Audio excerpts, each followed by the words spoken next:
Welcome, everybody, to episode 4 of the Four Tires and Fuel podcast. I am your co host, Steven Cherrick. I am the rear tire changer on the 38 truck for Front Row Motorsports and the rear tire changer on the 38 Xfinity car for Matt DiBenedetto. Yeah, and I'm John McGee, front tire changer on the 45 Nice Motorsports truck, the 35 Xfinity car. Co-host with Steven, and we have a new guest on the podcast. First guest in podcast history. Take it away, Adam. How's it going, guys? Adam Lewis, Jackman for the number 11 Tricon Garage Toyota Tundra and the number 18 bundled, or it's a not quite sure exactly what our sponsor is on that deal. I know it's a charity for Joe Gibbs Racing Xfinity team. So thanks for having me.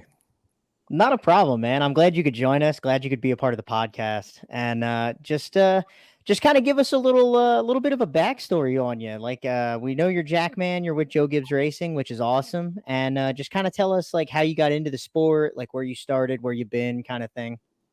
So 17-year veteran, not an old veteran, just been around the sport a long time.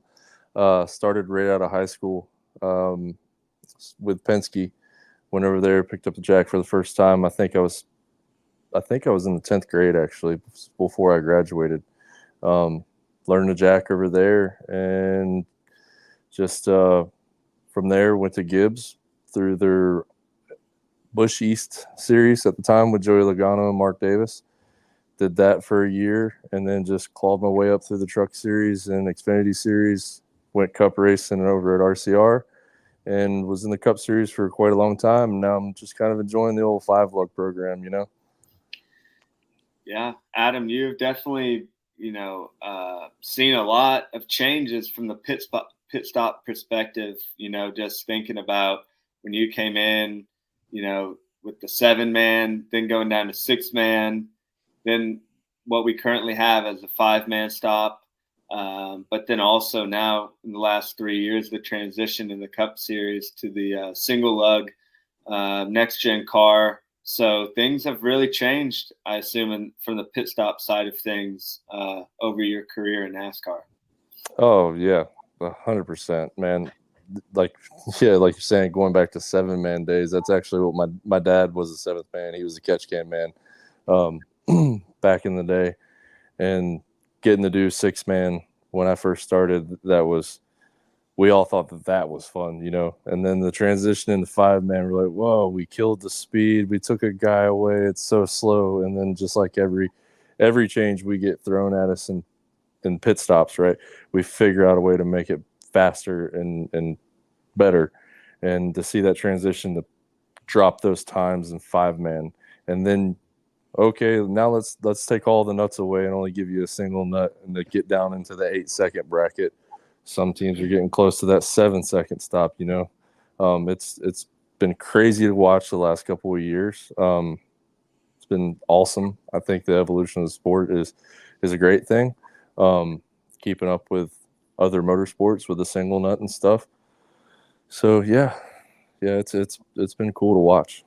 Yeah, I know from our perspective, and Steven and me, when we first started, really practicing, last year we were on the 84 deal for Jimmy Johnson and Legacy Motor Club. And, when we first started our group together, like we were just doing the left-hand change. We were running like 12-second stops, and we were like, how the heck are we going to get this down? And we ended up running, in practice, we would run 8-second stops. At the track, we were running, 9 seconds. And so it was like, exactly what you were saying, right? When they throw you a challenge, because nobody really on the next gen side of things on the single lug, that was a whole new ball game. Nobody knew exactly how to do that. And people are still figuring out the fastest ways to do it. But you get an obstacle, and NASCAR and the pit crew guys have definitely overcame it, whether that was going 6-man, 5-man,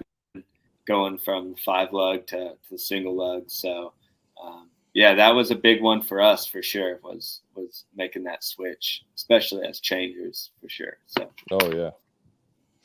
Now, with you being a Jackman, Have you done any other positions like carrying and fueling or changing or anything like that? I have. I fueled cup racing when I was at Roush. I fueled for a couple years over there. I carried a bunch in the Devo practices with you guys to help get you guys going. I have carried an NA truck race. I was a little bitter for Roush. We won't go too deep into that one. But yeah, I do have experience in 3 positions. I've always wanted to change rears, but been told just hang it up, guy. So I'll just stick to my other 3 spots. You'd be one of the tallest tire changers I've ever met. Oh, wait till you see one of the new Devo kids they got down at Gibbs, man. This guy, he's 6'4". He's a stick. Oh my He's gosh. huge. Yeah. That's wild. Yeah. That might be the new thing, though. I've seen a lot of bigger guys in terms of like just overall like weighing more, but also taller guys like changing now for the single lug. I mean, I honestly think it does help. You do have to stand a lot taller, straighter up when you're changing than you would on 5 lug for sure. So yeah, when we did the single lug combine down there at Roush, we were like, hey, let's figure out who's going to be the best at this, and we all got to do all the positions. And I looked at Cameron at the time, the coach, and I'm like, Cam, I think we're going to need big, tall, lanky changers just because the tires are so much wider. They can sit farther away. They can get the thing out and be out of the way for the other guy to put the tire on better. And he kind of agreed. He's like, yeah, we might need to look into that. Yeah. And that just goes back, like when the single lug change happened, like nobody knew how it was going to work out. Guys for sure. All sorts of different things. And like I said, guys are still trying different. I remember that, I remember Kale up off was going down on only one knee and keeping his right knee up the whole time and crouching and stuff. It was cool to watch that experiment. Like what's everybody trying to do to see Man, if you thought that stuff was cool, you missed out on some fun stuff when we went from 6-man to 5-man. You would talk about a bunch of people like just you got this idea, let's do it, let's try it, let's see if it works. And it's crazy to look back at when we first started that and to think. I think like our goal in Daytona that year was like, okay, let's just do a 16-second stop here. Like this is gonna be jam up 16 seconds. And then you fast forward to nowadays when we do 5 lug, we're mad that we cut a 13-second stop on an Xfinity car. It's like we used to do 11s on Cup cars. Why are we doing 13s in Xfinity? Why are we not back down in the 11s? So yeah. Well, when you look at pit road, and we'll get into kind of going on this week, but you guys are definitely one of the more experienced, and I would say definitely one of the crews, if not the crew, to beat on pit road. And so, obviously that shows with the deals that you're put on. And, I think all 3 of us actually were running really good in Charlotte. It was kind of cool to see. Me and Adam were right next to each other on pit road, and Steven was a little further down, but it was cool to see everybody, I knew we were going to have you on, but so I was watching the truck too, but it was good to see everybody, running in the top 5 at one point, and pit stops matter a lot at Charlotte in that race, and some of us found that out the hard way, more or less. I think we all found that out the hard way. I don't think out of the 3 of us, I don't think any of us came back clean. No, definitely not clean on our side for sure. So we'll start with you, Johnny. Take us through what happened on your adventure to Charlotte. Yeah, so we qualified, I think 7th or 8th. We knew we had a fast truck. We had good long run speed. We were top 5 and 10 lap average in practice, so we knew the truck was going to get better as the race went on, and we came down first stop, came down in 2nd place, ran a solid stop, and we ended up coming out in 3rd. The only reason for that was that the 2 trucks in front of us took 2 tires, and we took 4. So we were the first truck out on pit road with 4 tires. nice clean stop. It's what you needed to get the race going. Second stop, we come down into stage 2, P4 again, and run a really nice stop for us. We came down 4th, ended up leaving. We would have ended up leaving in 2nd place, but we had a little bit of a catastrophe that happened. The first time actually, this is not the first time this has happened. Steven knows exactly what I'm about to say, but we had a gas can get caught in the truck, dragged our fueler and the gas can down pit road. And for those of you who aren't too familiar with the NASCAR rule book, that's a penalty for removing equipment out of the pit area. And that's, so we restarted in the back of the field, yeah, your guy, I didn't know he was your fueler. We finished our stop, and we're all leaving the same time on pit road. And I turned around to pick up the left front and put it over the wall. And I turned back around to the pit stall to grab my jack. And I'm like, where did this guy come from? He's picking it. Like, this dude just laid out in our stall. I'm like, who do you belong to? What? What's happening? And then the spotter comes over the radio. The 45 is dragging a can. I'm like, oh man, yeah, that sucks, man. Yeah. And once things have kind of more time has passed, I'll pull up my GoPro camera. But the fuel can drills me right in the helmet, and it's a good watch. I'm watching the truck go out. I'm like, yes, let's go. We just beat 2 trucks off pit road, ran a good stop, gonna get them out P2, and then turn around and just get smacked. So I'll show that one later. It's such a helpless feeling as a fueler when that happens. I had it happen to me one time when I was fueling for Newman on the 6 car. And you guys both know Chris Schumann. Mm-hmm. He was the front changer at the time. And he hit his last nut on and stood up and is the best Newman got out of the box all day. I was not expecting it. And the can got cocked on the car. And he just turns around on his helmet camera, and it just folded him up in 2, man. I just blasted him. But if he wouldn't have been there to get hit with that can and he get knocked down onto the ground right there, we would have got a penalty. But because Schumann's my man and he took one for the team, we didn't get a penalty that day. That puts a whole new meaning to take one for the team. Yes, he took one for the team that day. Yeah, and so it was just, man, it's like one of those things, like the best way I can describe it is like, you throw like an 80-yard bomb and a touchdown, and then it gets called back for holding or something like that. Mm-hmm. It's like, damn it. We had something really good going on, and then, and that leads us into the last stop of the day. Unfortunately, what happened for us was came down with 15 laps to go. Everybody was coming down in the top 10, getting 4 tires, and right side, hit my 5 lug nuts off, pulled the tire, hit my 5 on, and running back to the truck on the other side on the left-hand side, and I hear gun, and I hear the hose. Basically, what happened, our rear changer at the housing where the whip hose connects to the actual stock of the gun, completely destroyed. So the hose was flapping everywhere. Oh man. Had to grab our backup gun and put it on, and at that point our stop was done for, even if everything goes right in that situation, like you recover as best as possible, that goes from a stop where you're looking to maintain to just trying to not get any penalties or just beat the pace car out. So we ended up changing right sides, and then Caden Honeycutt, our driver, we took another lap under the pace car and came down and did lefts. But at that point, with so few laps left in the race, it was a done deal.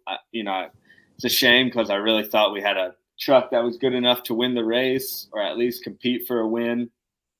And it just showed how good that truck was. He went from like 27th to 7th place in like 12 laps or something like that. So it just sucks for everybody on that 45 crew. It's been the last like 2 weeks or 3 weeks have been roller coasters. You know, we won in Darlington, and then you come back 2 weeks later and have that happen. So, but you know, some of that stuff's out. Some of it was out of our control, and that's kind of what makes it even more disappointing. It's like, damn it, like if this didn't happen, we would have been a whole completely different story. So, yeah, that was us. What about you, Steven? We can move on from 45. So we qualified 5th. I think in practice he was a top 5 to 7 truck. And they told us it was a brand new truck, so we all had hopes for it performing really well. So we were happy that we started up front.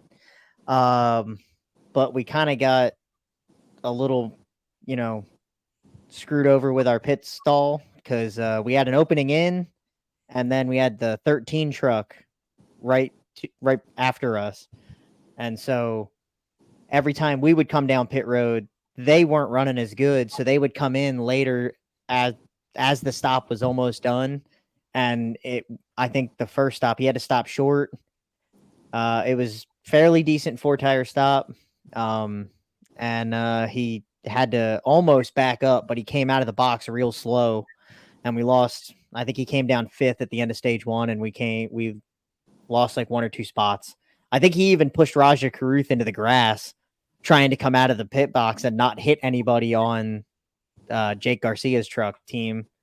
And so we were a little bummed on that, but we were still in the fight, still had a top 5 to 7 truck. End of stage 2, we were like 7th-ish, and came down again. He stopped short and put 4 tires on it, and he, again had to narrowly miss Jake Garcia, and I think we maintained on that one. I don't think we lost anything on that because he was a little more prepared on that. And then the 3rd stop came, and came down, and the crew chief was like, "We're going to put right sides on it." And I was like, "All right, sweet. We're going to go to the front. This is where we take the lead. Like, we've been hanging around all race. This is it. Put right sides on it, send him back out there." I think we were like the 2nd truck off pit road, and he comes on the radio and says, "Guys, I think the right rear tire is loose." And I'm looking at the film. I got the crew chief, I got the car chief, I got the jackman, the front changer, like everybody, a whole mob of people watching this film with me. And like, I watched it, and I could see that they all ratcheted. I could hear that they all ratcheted. I didn't rush the pattern. I took my time, and I was like, "It's tight. I know it's tight." And he was like, "Okay, we're going to leave you out there." And they took the green, and he pulled immediately to the apron and said, "I'm coming to you. Something's wrong." And the right rear tire was flat. So came down, put right sides on it again, and it killed the whole rest of the night. I think we ended up finishing like 29th or 28th, 1 or 2 laps down. So it's just more stuff that's just out of your control. Can't prepare for, and it just sucks that we just can't really catch a break on with Lane. He's such a great driver, so we're gonna get one eventually. But yeah, so that's pretty much my night. How'd your night go, Adam? Oh, do we have to revisit this? I think the whole world has seen this multiple times by now. First stop was good. Just had a few extra lug nuts, no big deal. Kind of the same thing that you guys were dealing with. I think we had the 75 in front of us, and he was running kind of decent. So they were still on the right side when we were trying to leave, and just couldn't fire out of the box. So I believe we lost a little bit of track position there. Second stop came in. We had, I believe it was track bar.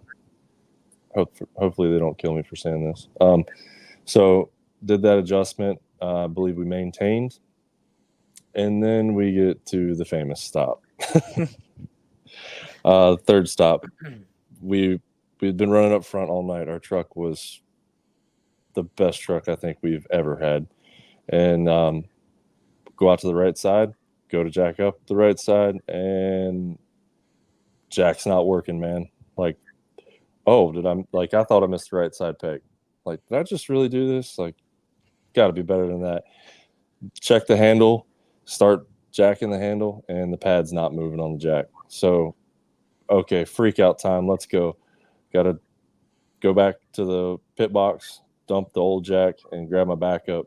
Run back out to the right side, finish the stop, and we've lost all track position. Felt like I just threw the race. Even though it was out of my control, it ended up being an internal failure on the hydraulic unit on the jack, and it was out of my control. Felt really bad about it, but Corey got on the radio and was like, "Hey, man, stuff happens. We got this. Don't worry about it." And he took off.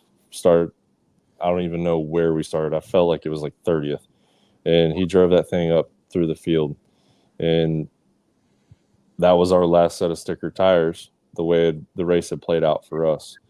And we're like, well, that's it. We've only got scuffs left, so we're probably not going to come back down and put scuffs on this thing. You generally don't do that in a truck or an Xfinity race. Your scuff set's re-glued just for, oh man, we right-sided it. We just got to have tires to make it to the end. So our guys had re-glued the first scuff set that came off from stage one. Had those sitting there, and they were good and glued up nice with our, everybody. I don't know if everybody knows, but there's two types of lug nut glue. There's the standard yellow glue that we glue up every week with, and then we have a black glue. It's kind of a quicker set, and we used all of our black glue on our first scuff set. So the way the race had played out, we had pitted kind of earlier than most to put on that last set of stickers. So that second scuff set had the least amount of laps. Go ahead and re-glue those guys. So, well, we only got yellow glue. That's all we got. We got to do it. Yeah. And looking back on it, I think they only had about 23 minutes of dry time on them. And that late race caution, after we drove all the way back up there, got our track position back, that caution come out, and a bunch of guys still had a set of stickers land, and we had 5 lap scuffs. And it was like, yeah, we're coming down. We're going to put these on. It's like, all right, let's keep these things as flat on the wall as possible. Try not to bounce them.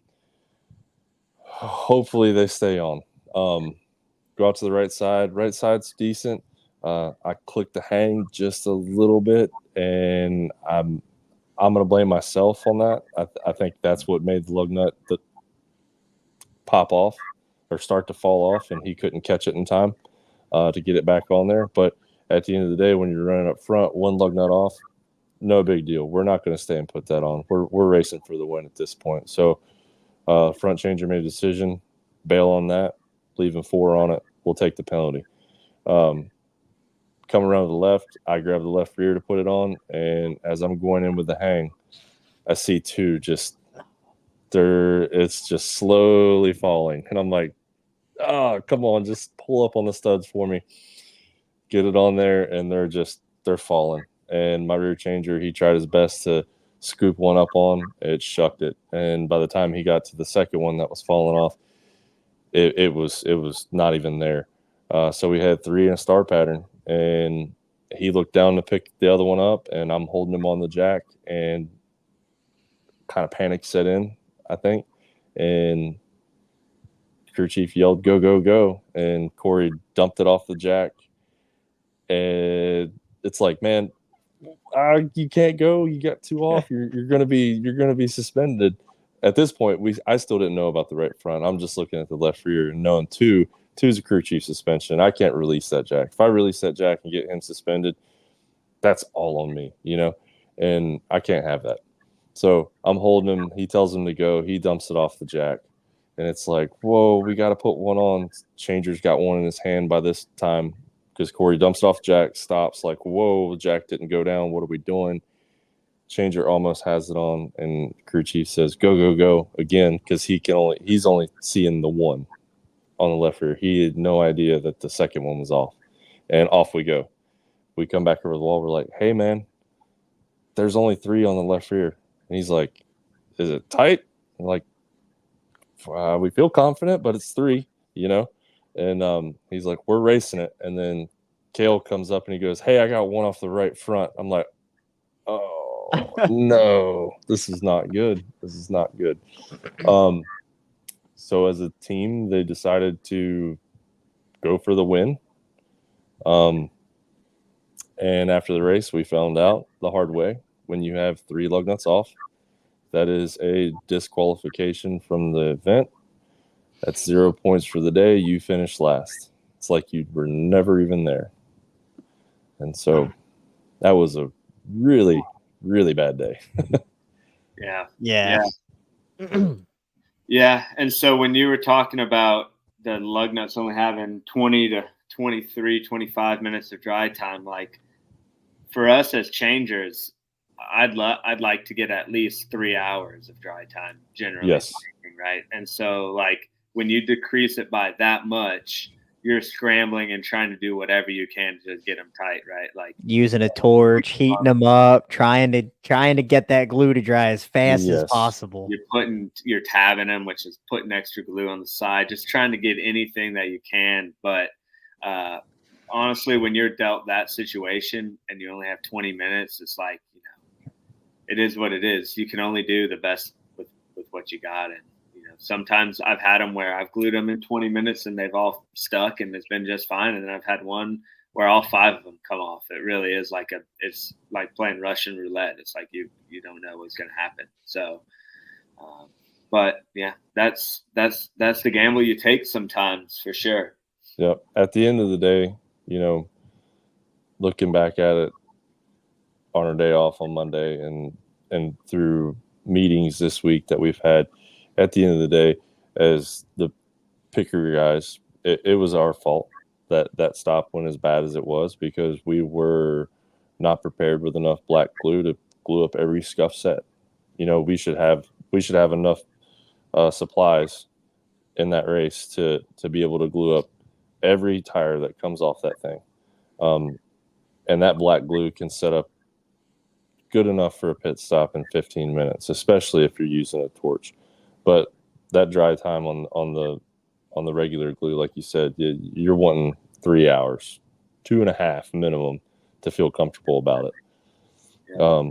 So yeah, at the end of the day, it was our fault. We got busted, and we'll just regroup this week and be better than that. Yeah. I mean, everybody that you guys are, all you guys that are on that team, like I know every single one of you guys, and you're as professional as they come. So, you guys will take this one on the chin, and I know you guys will bounce back, and it's going to be a hell of a race at Gateway. So I know you guys are going to be tough to beat there. So I hate that it happened. And I mean, it sounds like we all had crappy weekends on truck day. At least we haven't even gotten to Xfinity yet. No. Right, yeah. I don't even want to talk about Xfinity. Our driver put it in the wall, spun out, so we didn't even qualify. So I was sitting at home. Oh man, it was bad news. I mean, we were. Yeah, we driver came off of turn 4 and spun it and got into the wall, and then. That was all she wrote. So we did not. I didn't race on Saturday. That was my first ever DNQ. I think I've ever had. It was crazy. So it went from that away. Somebody asked me, they're like, "How'd this weekend go?" And I was like, "Not very good." Yeah. How'd your weekend go? I don't want to talk about mine. I mean, Xfinity Day was, God, it was Xfinity Day. So much hope. Matty D put it 14th, and we were shooting for the stars on that one.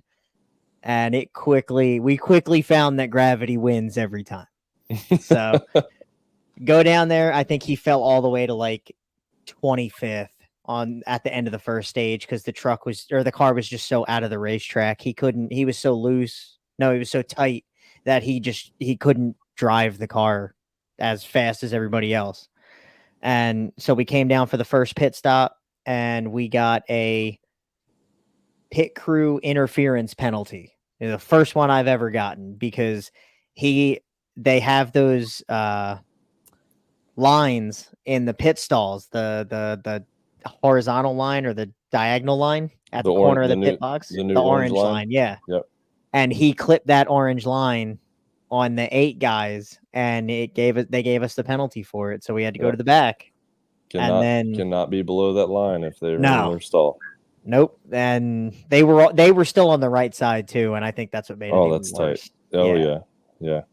So had that one, came down for the second stop. Front tire changer sets the right front and goes to roll it a little bit and finishes his pattern. Gets up, and the tires all the way in the other pit stall bouncing off the rear bumper of the car. So we had an uncontrolled tire penalty. And then we're like, okay, let's just salvage the day.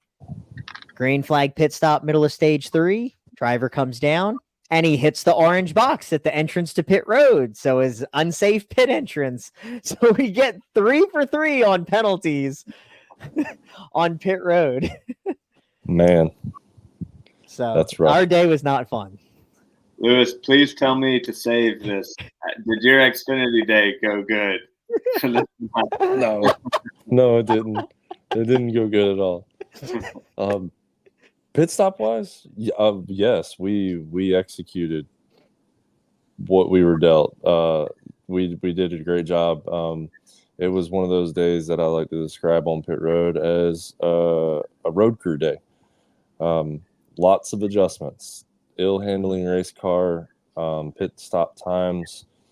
Yes, they always do matter, but sometimes the times you tell yourself the time doesn't matter here because the adjustments are more important, right? So we had wrenches in the window.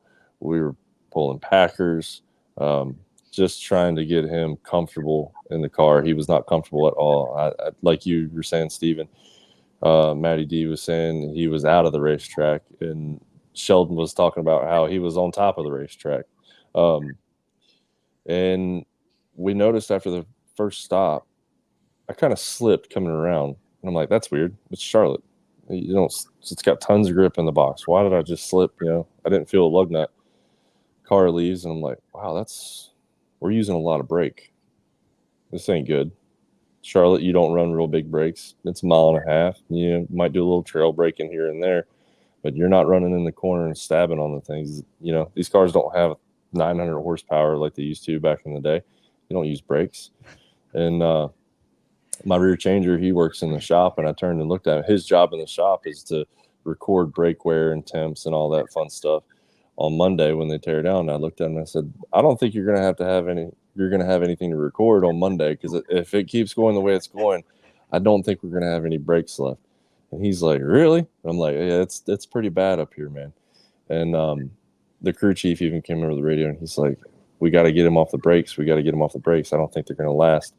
And there towards the end of the race, we were out running around, and I got a flat tire. Oh man, we must have, right-sided a little bit, cut down a tire. No big deal. Bring it down here. Let's put some new stickers on it. Go back out. As he's coming to us on pit road, I'm like, that's a lot of smoke for just a flat tire. Like, we got an oil line cut now, or we got something going on. That's smoking pretty good. Get out to the right side. It's flat. The right front's flat. The right rear's flat. We're having to pick up on it to get the jack underneath of it because the post is so low. It's on the ground. Finally get it up in there, hit 5 lug nuts off the right front, change your pulls, and look in there, and there's no brake rotor left, and the caliper's split in 2. We were running the brakes so hard that we detonated the right front rotor on our car and destroyed the caliper. So put a tire on it, pushed it to the garage, tried to salvage the day by putting a rotor on it, and the damage was just too much. So put it in the box, go home, try again next week, boys. Yeah. Wow, that is that's got, like, our weekend combined between the 3 of us for Truck and Xfinity Day was probably one of the worst weekends, especially to be at Charlotte, the home racetrack for all of us. Like, that's terrible. Yeah. It was good. So the first week we did the podcast, we won. I was like, sweet, the podcast is good luck. And then ever since then, it's been terrible. So I'm like, maybe. Well, I mean, you won, and then I finished 3rd, at Yeah. North Wilkesboro, and then we have this catastrophe at Charlotte. Right. Yeah. So. Well, now it's looking up because I won at Wilkesboro. I was catastrophe just like the rest of us or the rest of you guys at Charlotte. So maybe one of us is going to get a W this weekend in St. Louis.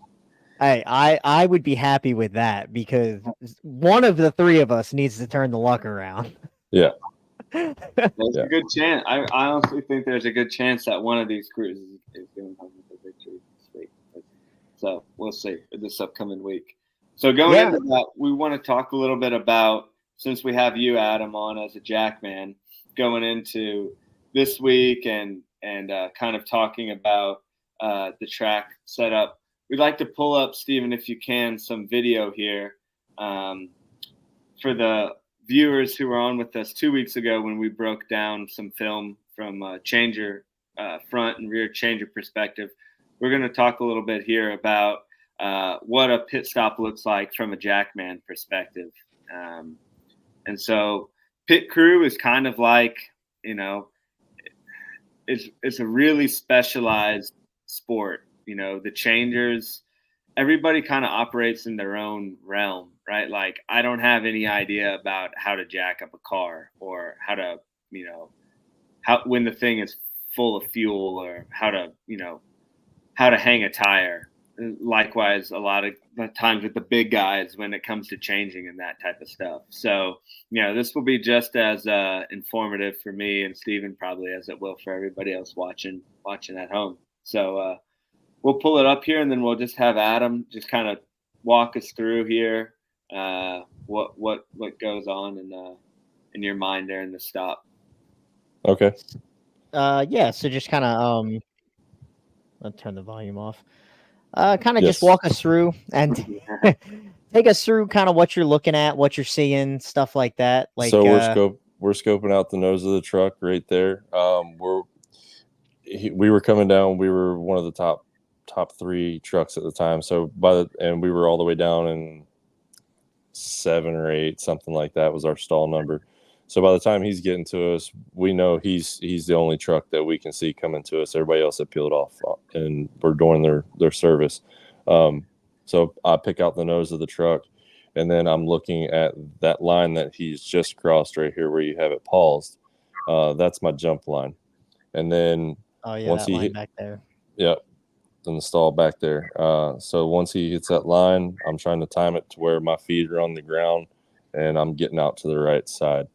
Right here, I'm making my turn, trying to see my cutout or my arrow on the jack post right there below the 1. And it's just full on attack mode. Wait for him to stop, peg, handle down as quick as possible, spot tape, spot my first stud, stick the tire, back to the jack, wait for the 5th lug nut, what you think is the 5th lug nut, and then rip it, run around, left rear, same kind of deal, spot tape, spot stud, put the tire on, drop the jack.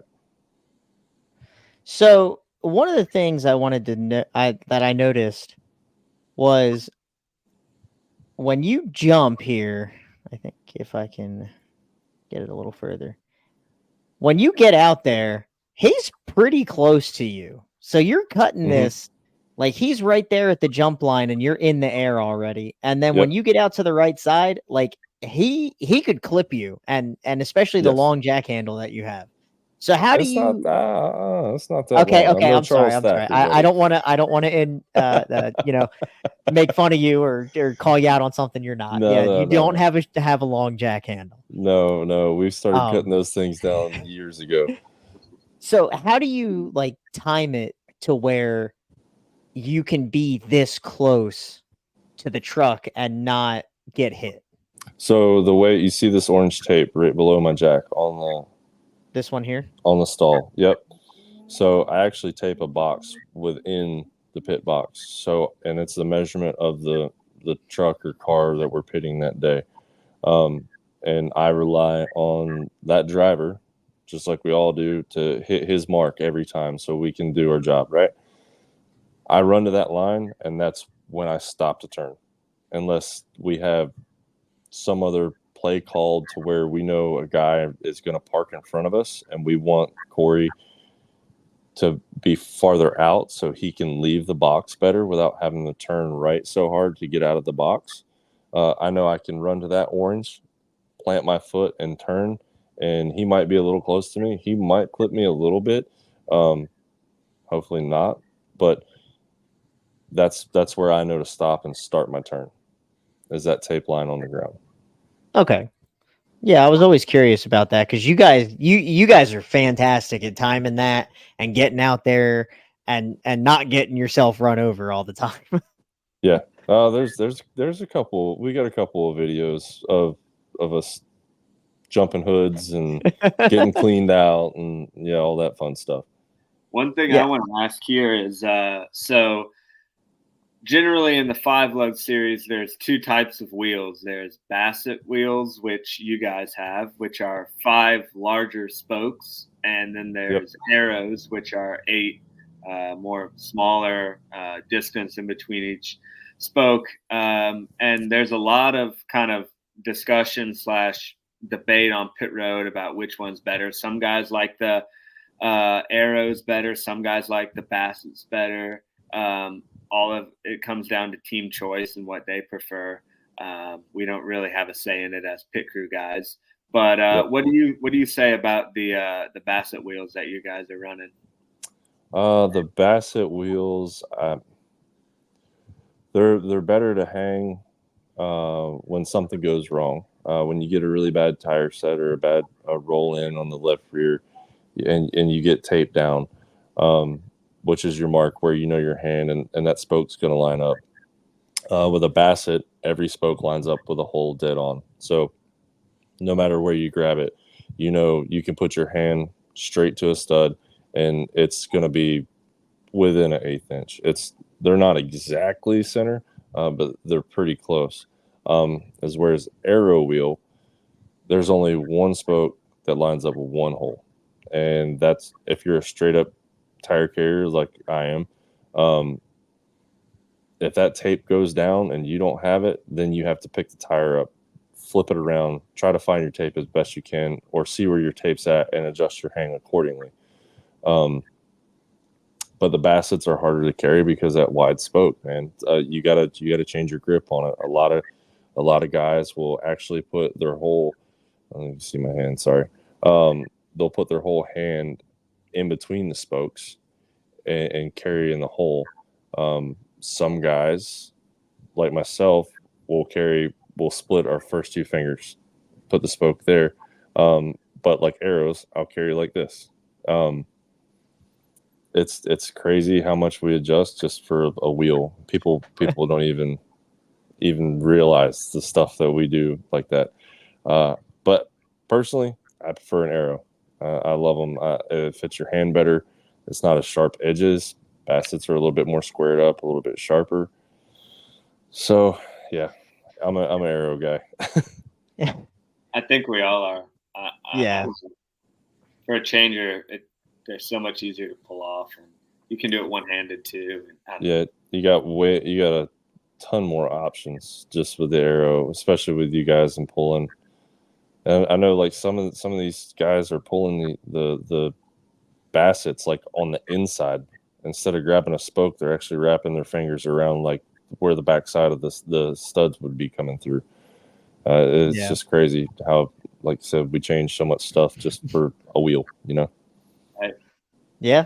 So going a little further into the pit stop, when you grab this tire and you have your hand placement and everything, and he gets this tire out of here, how do you know what stud you're aiming for or how to aim or whatnot?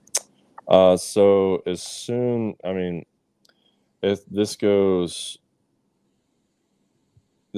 all the way back, like a second or two, as soon as I come off the end of the handle and I see that white piece of tape across the top of the tire, and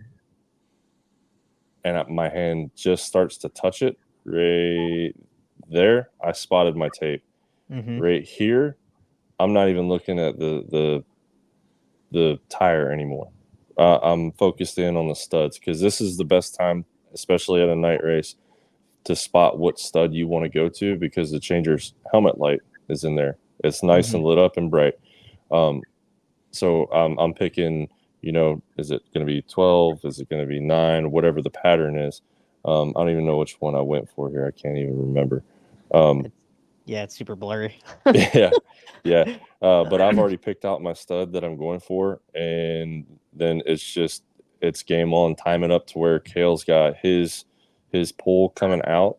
I want to start my hang before he gets his pull to that 45-degree angle, because that's when your hang time kind of starts. Mm-hmm. So yeah, I want to get it on there as quickly as I can, as long as that window is open, because if that window is still slightly closed and I bump his pull when I'm coming in with my hang, then it's catastrophe. It could shoot you down. It could make you not finish your rotation for your index. It screws everything up. Well, this one was timed pretty perfectly, and you studded the crap out of this tire. It was fantastic. Yeah, so that's like a 9 o'clock right there. Nine Mhm. o'clock's about as low as you want to go. And when you nail a 9 o'clock, just because how much you got to drop your hips and drop your body down to it, they look awesome. they Yeah, feel that great, looked but they look fantastic. It awesome. was seamless to get it on there. That was nice. And Um, then it kind of looked like you when you get back to the jack, you kind of listen, you're looking ahead and you're listening behind you to Correct. hear when he's done so you can drop the jack. Yep. Okay. That's what I was thinking. And then when you come around, same thing, you're going to spot your opening for Arrow. your jack, Yep. your arrow. It's a little bit further back on this left side, I can see. Mm-hmm. And then Rinse and repeat on the left rear. same Come thing off on into the the left rear. handle. Yep. Tape stud, put it on. This one wasn't that great. Wasn't as clean, but it wasn't as still clean. looked seamless. I'll tell you that. I kind of tried to throw that one a little bit harder than I should have, and gave it the old, we call that the toilet bowl. It just kind of spins around and then goes on. And then same thing, you were watching him the whole time, I guess, just listening to the rear changer to make sure that he was done with his pattern before you cut that. Yeah, pretty much like on the left side. I mean, I'm installing the left rear, right? So I know when he gets that first nut, and then by the time I can get back to the handle and get my head around, I know he's hit 2, 3, and then we all know how a pattern sounds. And I rely heavily on sound, because you can't split your eyes. You can't sit there and back up and watch your left and your right and left and right. That's impossible, and it would just take too much time flipping your head back around. So I just bank on him doing his job, which he should be, and flipping around, and knowing that the front changer, because of the way our pit stop choreograph is, it's, he's not gonna be down hitting nuts, and I'm running around him. I've got to come in between him and the truck, so I know he's going to be the last one finished on the left side.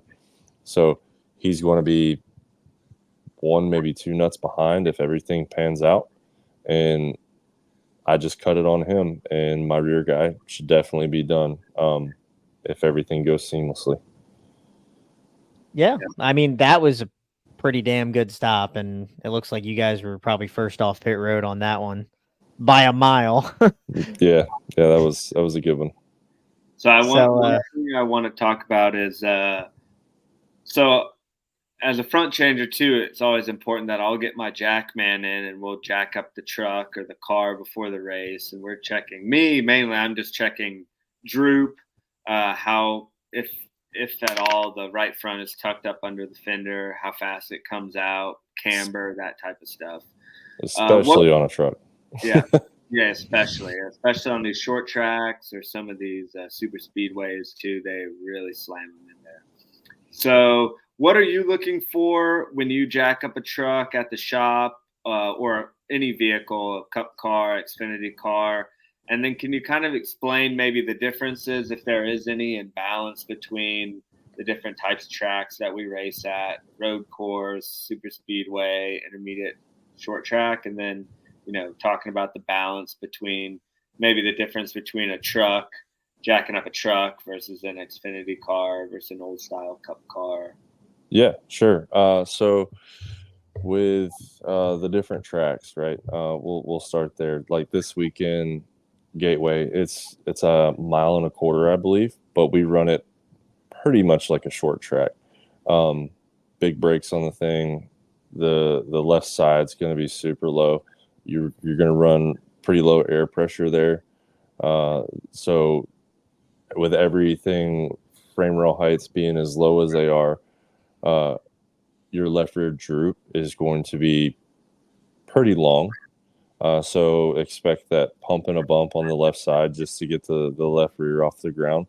Some trucks you might see guys double pumping the right side as well. I'm trying to remember if Gateway was smooth enough for everybody to run that tucked up shock package on the right front to where it doesn't droop out as far in a timely manner. I can't remember if we had that last year or not. I felt like our stuff drooped out pretty good. But some of those Thor Sport trucks, man, you see those guys, they like to get pretty aggressive with that shock package. And then you go to like a Charlotte. Charlotte's a pretty pitable racetrack. Everything generally comes up in one pump. Nothing crazy to get in there. I don't. Maybe you guys had a tight shock package on your right front a little bit. Maybe not. See, we talked about it last week, and both of us agreed, like not being in a jackman position or a carrier position or anything. We both were like, Charlotte is one of like the easiest tracks to pit at because the truck, the car is so pitable. It's all straight up. It's 4 tires every time you come down, unless you want to gamble and take 2.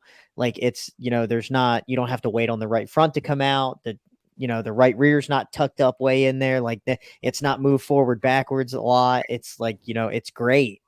So that it's glad to hear that even from a jackman perspective, Charlotte's the same as what we were saying last week. Yeah. The bumpier the racetrack, it's funny. The bumpier the racetrack, the better for us it is because they can't slam these things on the ground and keep them pinned down. So when we jack them up, the shocks are holding the things up and the tires up in the fenders and all that stuff. But when we start going to these fresh repaved tracks, or like even when we go to Iowa's got some new pavement. I heard these things they'll be slammed on the ground and they're not going to bring them. They're not going to droop out at all. So yeah. But yeah, so you have your standard mile and a half. Mile and a halfs are pretty easy to pit. Like I said, except for when we go to a smoother track, they'll tuck it up in there a little bit on that right front.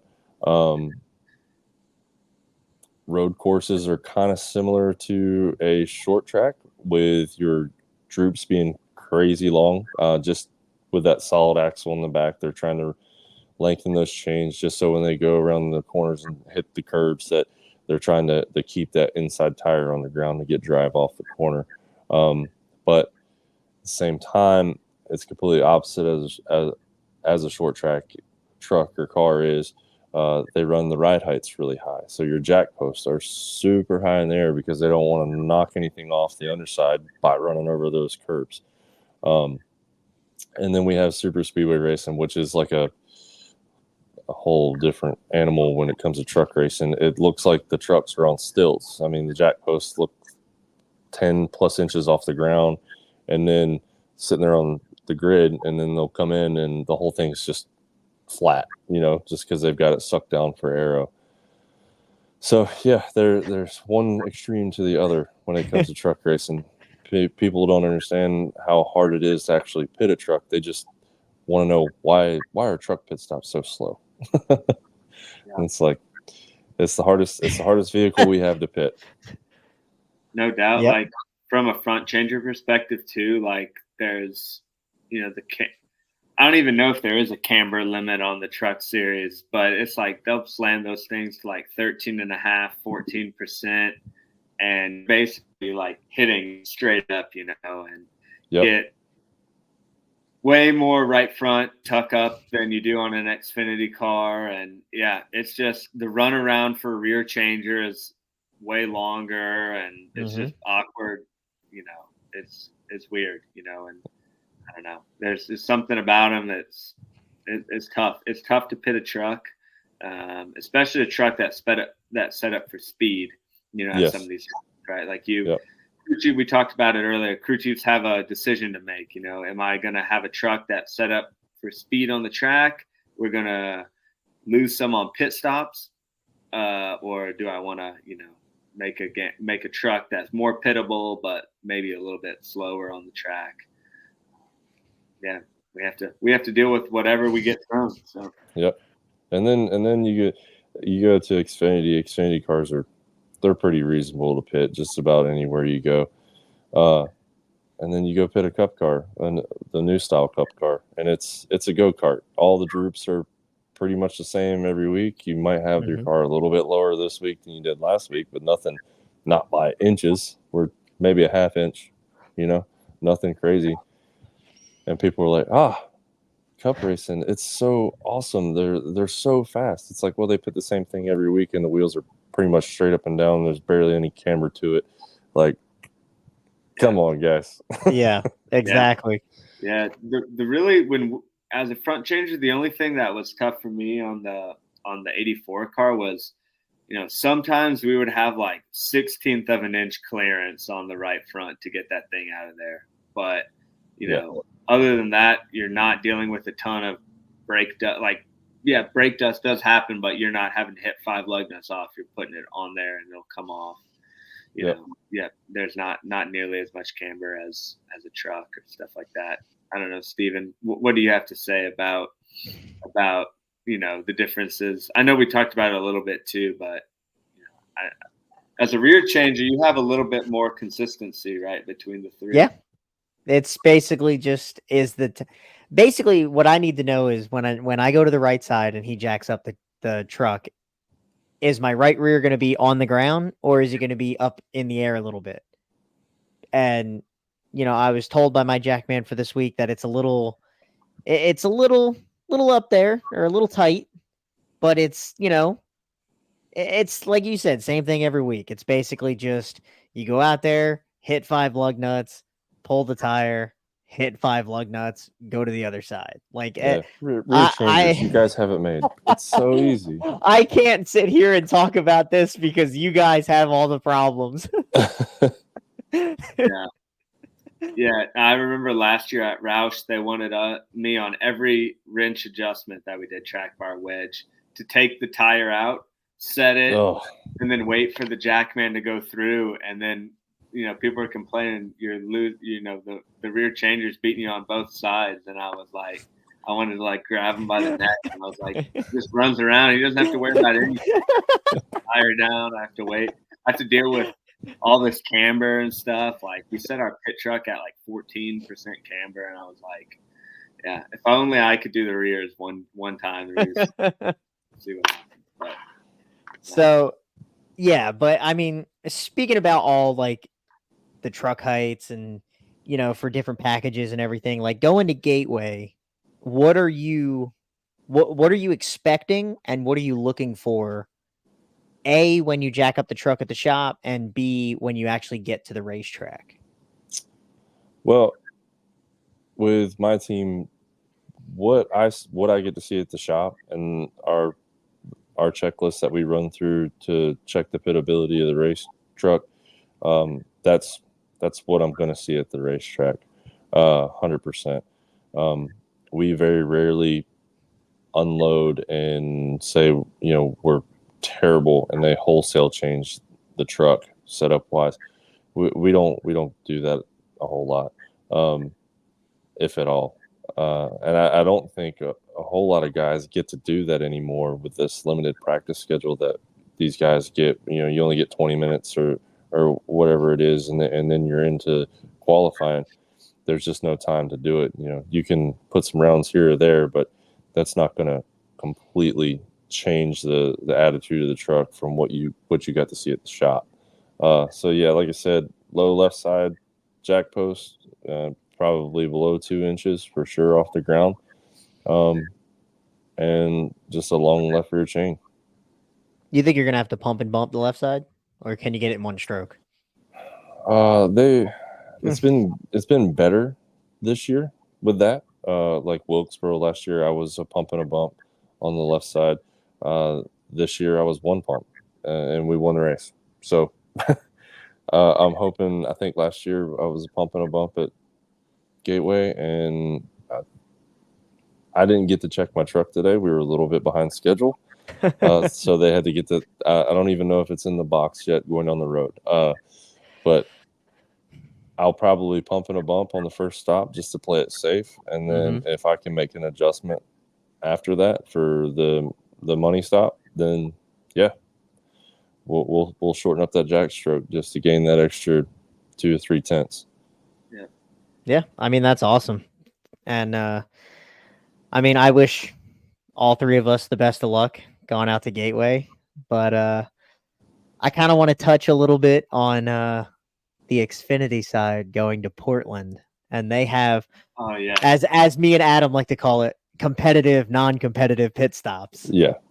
So, Adam, you know a lot about what's going on because you've been helping those guys over there. So explain to everybody what we are talking about a little bit on that. Yeah, I thought it was very clear when the year started when they said this was going to be a competitive pit stop, non-competitive pit stop race. And then as we've gotten closer to this event, it's not so clear on what they're going to be doing out there. So from what I've been told, you get 60 seconds from the time you cross the pit entry line to the time that you leave pit exit. You can't be any faster than that. So that's going to leave you about 25 to 35 seconds to get the fuel in the car, change 4 tires in the box. And these are all road guys. I know there's some teams that have sent some newer pit crew guys out there to help out that don't have as much experience, but they know how to change a tire. They know how to run a racetrack. So we'll see how it goes. I know there's a lot of road crew guys that used to pit that will be pitting those cars out there, and they kind of look forward to this event every year. The good old days. The standout, like, yeah, we're coming out of retirement. Let's see if we burn one down, But it's funny, because the rule it keeps you in like a little bit of a bracket. So yeah, if you have a stacked team of road guys going out there and they're going to lay down a 16-second stop, then I guess they just get to hang out in their box for a little bit longer, and then when the timer's right, hey, go. So we make it to hit 60 seconds right at the end of pit road. Yeah, a lot of unknowns. I will definitely be tuning in after our race to see how that goes and to cheer my guys on out there. I know I got Big Manny jacking our car. I think everybody knows Big Manny. He's been around for a while. He's going to be jacking our car, and we got a couple of old retired tire changers going over the wall for us too. So yeah, should be good show. Yeah, I mean, I have no idea who's going to be doing ours because we're very limited on pit support guys to begin with. So, I mean, like you said, I'm gonna cheer them on and hope for the best, and yeah, they just bring it home in one piece kind of thing. Like, yeah, don't wad it up too much because I believe some of those teams, that Portland car might be the Sonoma car. So let's try to keep the fenders on it, boys. Yeah, for sure. Well, I know this might be our longest podcast we've done so far. Yeah, this is definitely the longest one, but I mean, it's at a great cost because we got the great Adam Lewis as our guest. Yeah, on one of the worst weeks on pit road of my career, I think. No, I agree. Hey, it was not very fun. Told you we have a good time here. Yeah. Well, we really appreciate it. I know we went a little longer, but thanks for sticking with us, man. Yeah. Appreciate it. Yeah. Did you want to give a shout out to anybody or do any shameless plugs or anything like that on I know you got a nice Instagram channel going.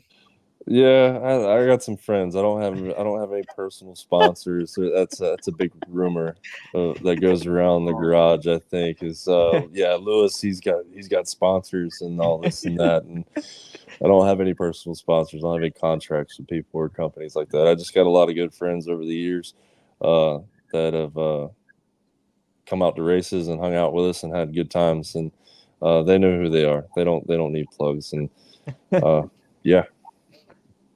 Yeah, Well, thanks we for having me on, definitely, guys. yeah, we definitely appreciate you coming out and taking the time to be on the podcast with us. And yeah, I mean, like Johnny said, and like you said, I hope we can kind of just have a nice, easy weekend. Go out, throw some lug nuts around, throw some jacks around, and have some fun. Yeah, And hopefully one of the three of us comes back with the trophy. yeah. I'm gonna have to step up my podcast game here. I'm gonna have to get a phone holder and all this stuff. We've been here for like an hour and 5 minutes, and I've been holding this phone, trying to move it around as much as possible. That is funny. For my birthday, my girlfriend got me a webcam, and I was like, "What does that mean? You need me? You think I needed a little help looking good on camera, or what?" I don't think you need any help, Johnny. But yeah. But Steven has the real setup. So I mean, look, he's it's legit, man. Look at that. look, it is my sim racing rig, and I stream iRacing, so I am a total nerd when it comes to this. I got the steering wheel in front of me. I got my hands on it. Like I got 3 monitors in front of me for the triple screen setup. It's like it's. I'm a total nerd. This is not a podcast setup. I promise. yeah. Well, Adam, if we have you on again later, we'll make sure you have a phone holder before we give you another. Oh call. yeah, I'm sure that my wife's got one somewhere downstairs. She'll rag on me here in a little bit. You've been holding your phone the whole time. What are you doing? So Yeah, but definitely, I appreciate you taking the time to come out and share your knowledge with us with all the years that you've been in the sport. We appreciate it, and the film breakdown that's awesome for everybody that watches on the YouTube channel. And yeah, hopefully we can get some more of you guys out here to give your story and yeah, shed some light on you guys on pit road and us on pit road that go through the weeks and just give the backstories of how it's not as easy as everybody thinks it is. yeah, maybe we can do like a podcast event at the practice area. Oh, I don't know about that. Huh? I don't know about that. Over there, that'll be something. That'll Yeah, be just entertainment value. You don't even need to talk about racing. You'll just pick yeah. up. We something. just watch, just live Yeah. feed it. Yeah. Oh Yeah, no, we'll be no. good. Oh my god, that'd be terrible. Yeah. We'd be getting flagged. YouTube would take us down. Yeah, we'll definitely have to pre-record and edit. Throw a lot of bleeps in there for sure. At minimum, a 7-second delay. That's So right. Well, that's great. Yeah, but, well, I'll we'll let you see go, Johnny. Yeah, no, we're all good. We'll wrap up here, but look forward to seeing you all at the track. And yeah, like I said, hopefully one of us ends up with the trophy. That'd be sweet. cool. Yep. Well, Yeah. we'll see Thank y'all you guys Saturday. for tuning in. And till next time, you guys be good.